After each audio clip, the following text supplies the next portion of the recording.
Olá, meu nome é Felber Antônio, sou professor de História e hoje a gente vai falar um pouco mais sobre a Europa.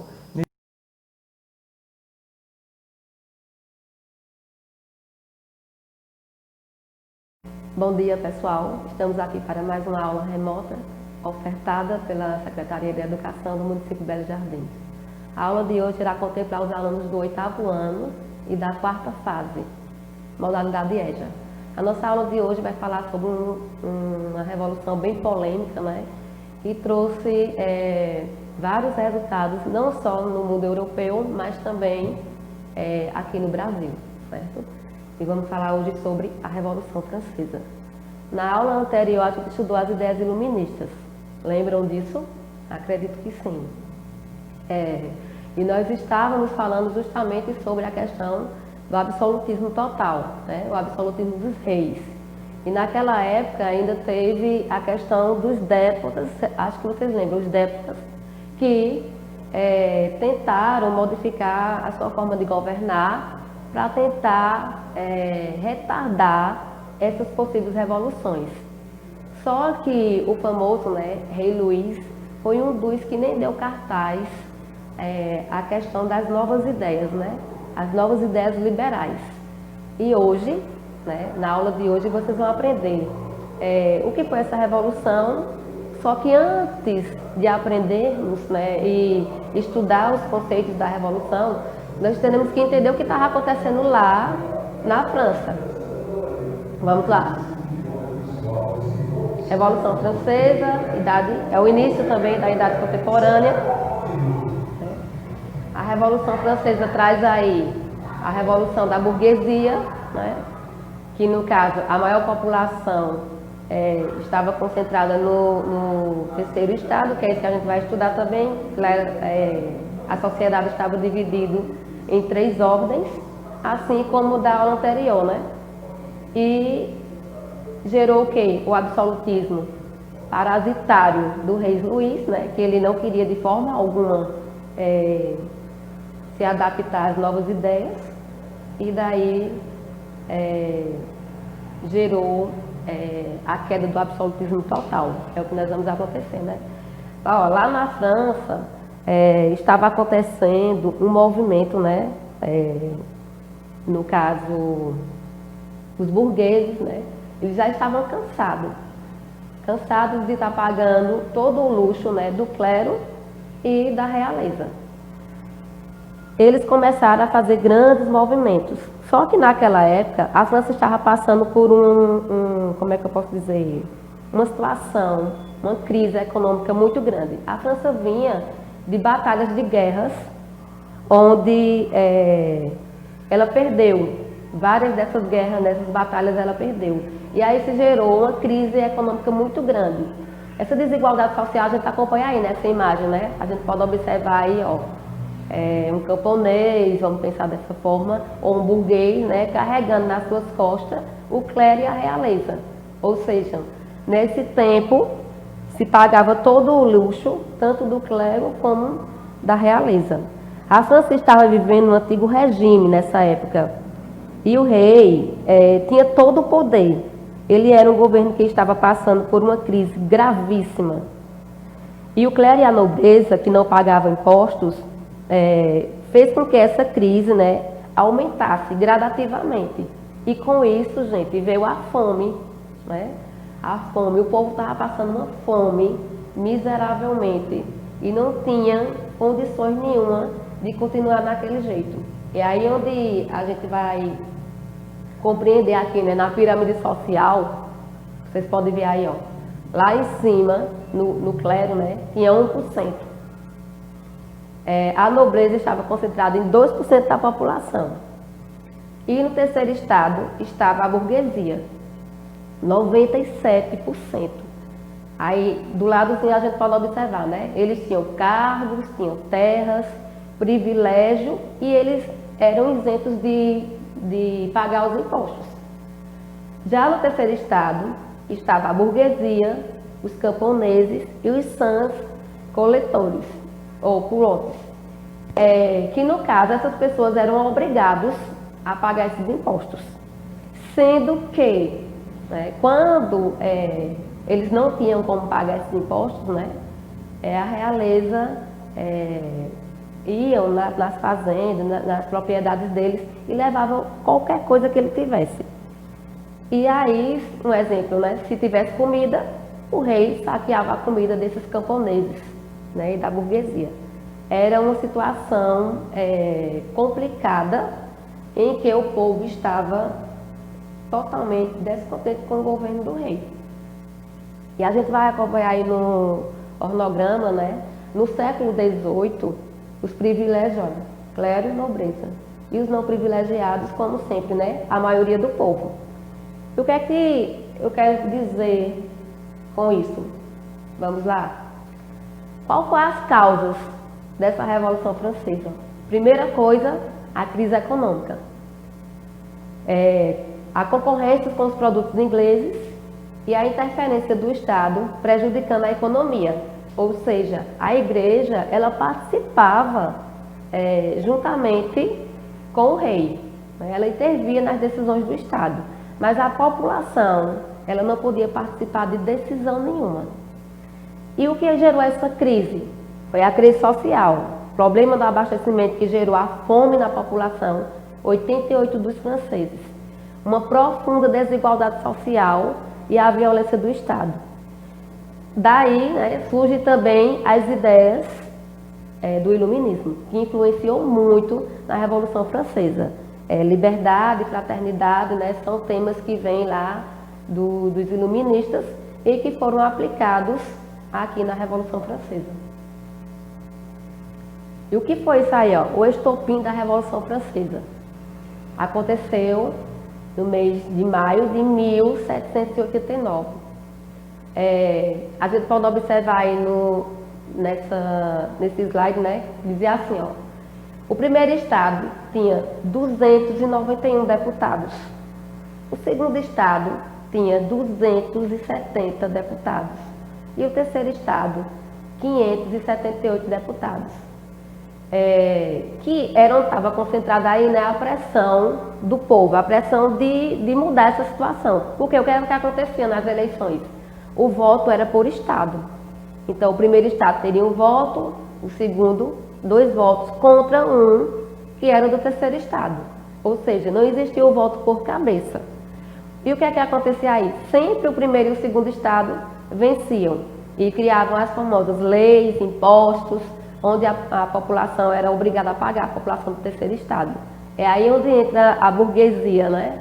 É aí onde entra o terceiro estado. Cansados, eles pedem a convocação dos estados gerais. Eles não aguentam mais essa situação. Então, eles decidiram, a partir daí, né, fez a pressão. O rei Luís teve que convocar os estados gerais, mas não aconteceu nada nessa reunião.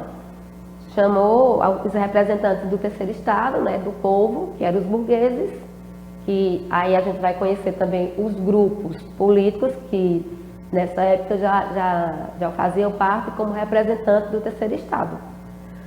É chamado esses grupos políticos para decidirem, né, como vão reverter a situação lá na França. E que o rei teria que se adaptar às novas ideias. O que acontece nesse contexto? O rei disse que não tem o que resolver, né? Que o povo não pode decidir, tomar decisões no governo. Ele não aceita isso. Ele, no caso, né, ele tinha um governo totalmente absolutista. E ele dizia, né, o Estado sou eu.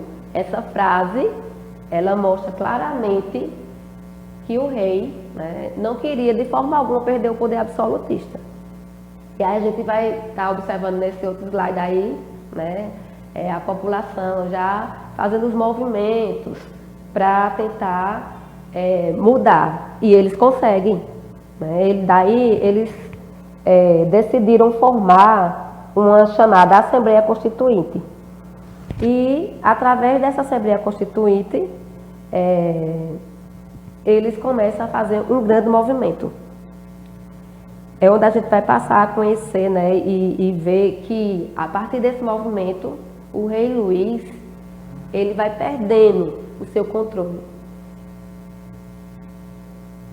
Bom, isso são eles reunidos tentando decidir a situação, né? Como iria ficar. E aí começam as chamadas revoltas notáveis, que aconteceu em 1787 na França. Essa mulher que segura a bandeira, né? A Estátua da Liberdade foi inspirada nela. Né? E aqui a gente pode observar, fala do terceiro estado, né? O terceiro estado já estava cansado de lutar e pagar os luxos, trabalhar e pagar os luxos da burguesia, ou da burguesia não, do rei. Membros do terceiro estado, né, fazendo os primeiros movimentos dessa revolução, que aí era eles convocando a população para derrubar a Bastilha. Bastilha? E o que seria a Bastilha? Para solucionar esse fato, o rei Luís fez a convocação de uma assembleia para tentar melhorar a situação do país.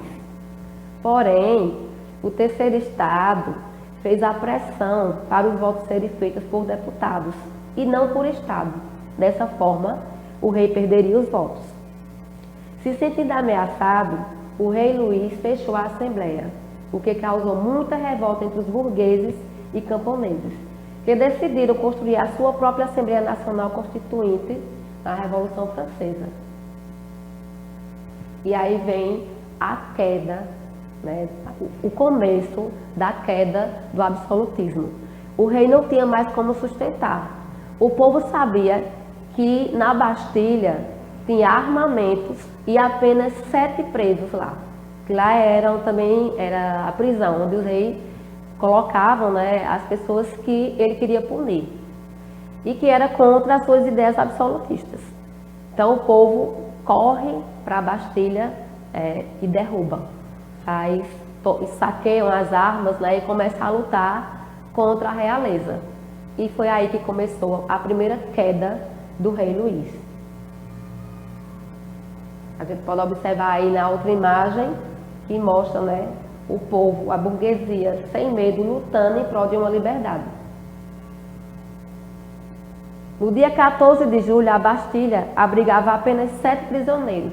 No entanto, a multidão invadiu, tanto por representar um símbolo do absolutismo, como para tomar as armas que havia no seu interior. E aí surge, né, a Assembleia Constituinte. O objetivo principal dos autos de rebeldia era limitar o poder absolutista do rei Luís XVI e retirar os privilégios que os nobres e a Igreja Católica tinham. O Estado, o terceiro Estado, começou a achar as injustiças e as decisões políticas e econômicas que eram tomadas sem eles. Criticavam a existência do feudalismo e sentia a falta do poder de uma decisão do povo nos assuntos do país. E se olharmos para a política atual, né, muita coisa da história que se passou no passado, ela é recontada em novos tempos, com outra linguagem, mas se a gente parar para analisar, será que as políticas públicas, elas são criadas e elas são colocadas em prática para a maioria do povo? Ou será que essas políticas é mais por um interesse próprio, né, do seu próprio grupo político? E aí é onde surgem os partidos de esquerda e partidos de direita, que eram os girondinos e os jacobinos. Esses representantes, né, aí dos grupos políticos, tipo, os girondinos representavam a alta burguesia. Eles queriam evitar uma participação maior dos trabalhadores. Ou seja, eles eram conservadores. Os girondinos diziam que o povo não poderia ter tudo que eles quisessem, ou tudo que eles pensassem que pudessem. E dessa forma, né, eles eram considerados pessoas conservadoras. Só o que é que acontece? Eles caem do poder, mais uma vez, né? Girondino assume o poder, mas por não trabalhar em prol da população, né, eles acabam perdendo o poder para os jacobinos. E quem eram os jacobinos? Representantes da baixa burguesia. Eles defendiam uma maior participação popular no governo. Eles eram chamados revolucionários. A partir daí, né, começa o período de convenção da Primeira República, onde os girondinos tomaram o poder na França e depois vem essa República Jacobinas. Os girondinos eram a galera da direita. Eles eram burgueses, antigos nobres. Eram a favor de reformas, sim, sendo que essas reformas não podiam dar tudo o que o povo quisesse. Já os jacobinos, eles queriam ver o pau quebrar. Para eles, revolução era tudo. E vamos revolucionar o mundo e acabou. Aí vai começar, né, a República do Jacobino, que foi muito importante porque eles estabeleceram uma nova Constituição e essa Constituição foi importantíssima para trazer o voto universal. A partir daí, o voto era independente, todo mundo poderia votar, independente de renda ou da sua classe social, da cor da pele e etc. Todos poderiam participar. Os jacobinos também tiveram falhas no seu governo, como a fase do terror, que nós vamos conhecer essa fase do terror mais na frente. Após vieram os republicanos, que eles eram radicais, defendiam profundas mudanças na sociedade que beneficiassem os mais pobres. Os monarquistas, que defendiam a monarquia constitucional. Em suas fileiras estavam nobres, os clérigos e a burguesia, no caso a alta burguesia. Mas os grupos mais importantes foram os girondinos e os jacobinos, que eram de direita e de esquerda. Governo girondino, execução do rei Luís e sua família, guerras externas, a miséria do povo, a revolta de Vendai, que era contra o alistamento militar, o Comitê da Salvação Pública, lei de marxismo e o sans-culottes, que era isso, eram os jacobinos que começam a fazer a primeira convenção. Eles perseguiam, né, essas pessoas. Governo jacobino, eliminação da monarquia na França, abolição da escravidão nas colônias francesas, educação para todos, uso da violência contra os opositores da Revolução, fim de todos os privilégios do clero e da nobreza na França, principalmente aí, né, que o clero deixou de participar das decisões do governo. Até os dias atuais, né? A gente sabe que a igreja não pode participar da questão das decisões do Estado, do governo do Estado. Ajuda aos necessitados, controle de preço de produtos da primeira necessidade. Ou seja, controlou os preços para que todos pudessem ter uma vida melhor. Vamos assistir a um pequeno vídeo sobre a execução do rei Luís XVI.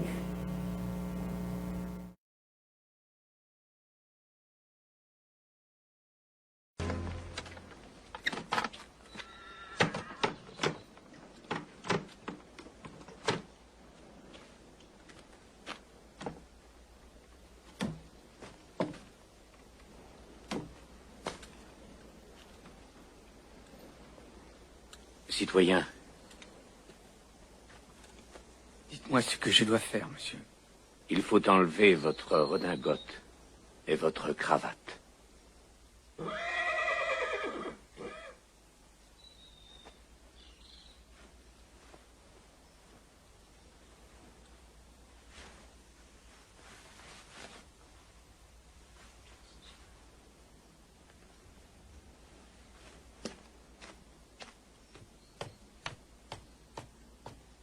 Ce n'est pas nécessaire, monsieur.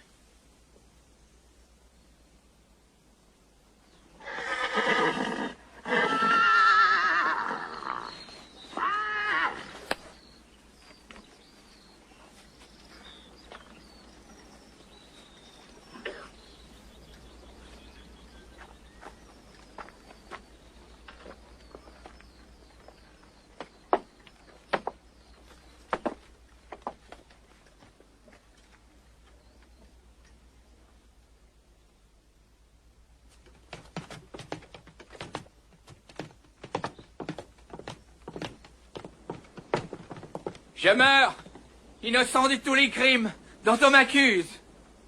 Je pardonne à ceux qui sont coupables de ma mort. Et je prie Dieu pour que le sang que vous allez répandre ne retombe jamais sur la France.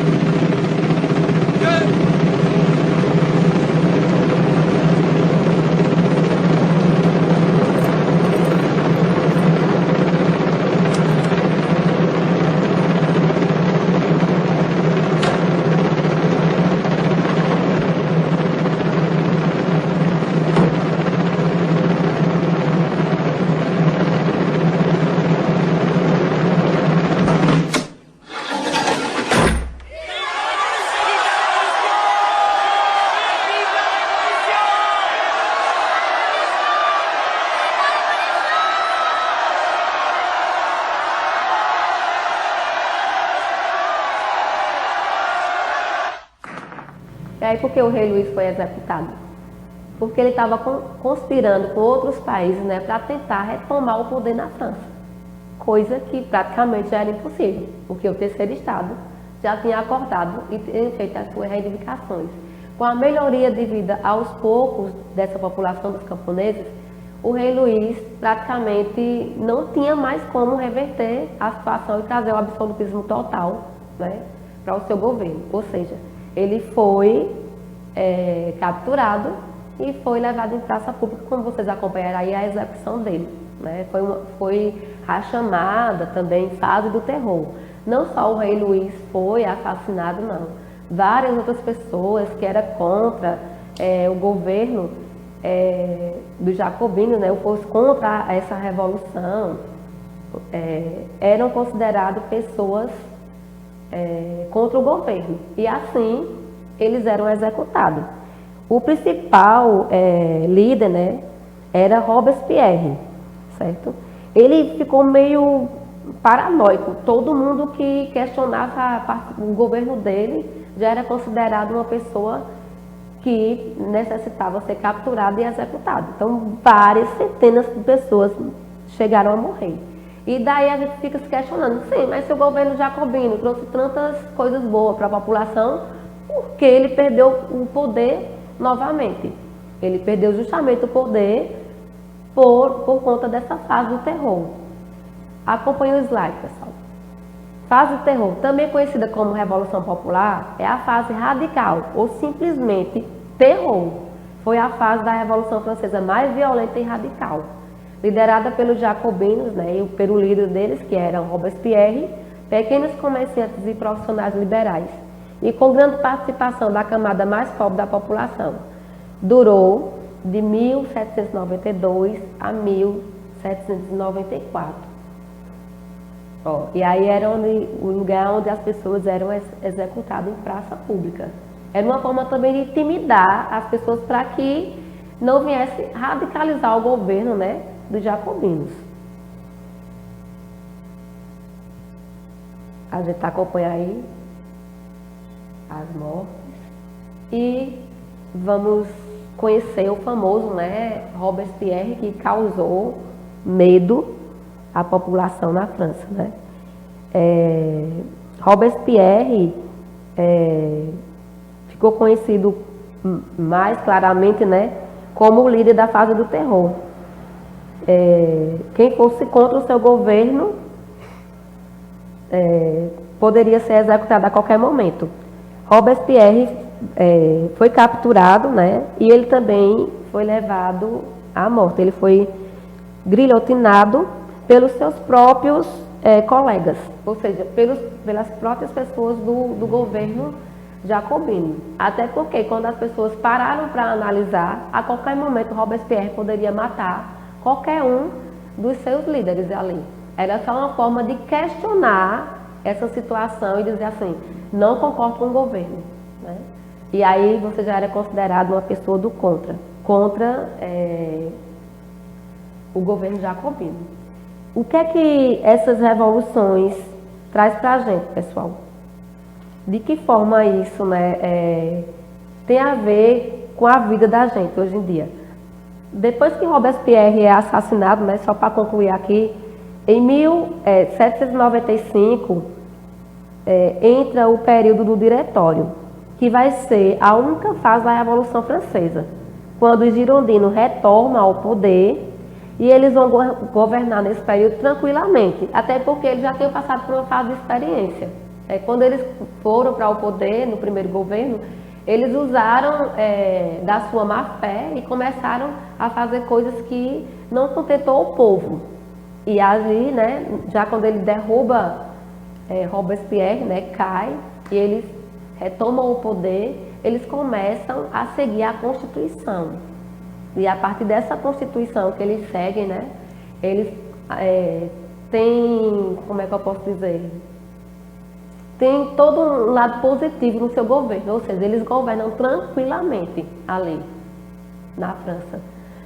E a Constituição, e eles levam a sério nessa questão de praticar a Constituição, que no caso falava sobre os direitos de todos, liberdade, fraternidade, né? E o direito de todos, direito de ir e vir, direito de questionar, direito à educação, direito a terras, ou seja, era seguir claramente a Constituição para que seu governo fosse positivo.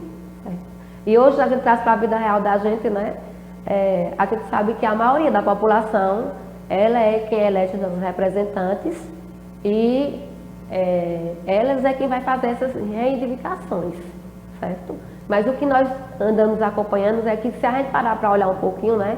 O povo deixou de participar dessas políticas públicas, de questionar e de pedir melhoria. Porque quando a gente fala na questão de melhoria, gente, é sempre o que eu digo, né? Vão existir várias leis, várias leis. As leis vieram para punir, elas não vieram para, como é que se diz? Educar, né? Quem educa, quem constrói um país é a questão da educação. Então, que se invista mais em educação, que a gente possa ter um olhar voltado para isso, né? Porque só a educação é capaz de transformar a humanidade. Só a educação é capaz de transformar o mundo. Ok? A aula de hoje fica por aqui. Converse com os professores de história de vocês, discutam essa revolução, né? Que trouxe também a revolução não só no mundo europeu, mas aqui também no Brasil, certo?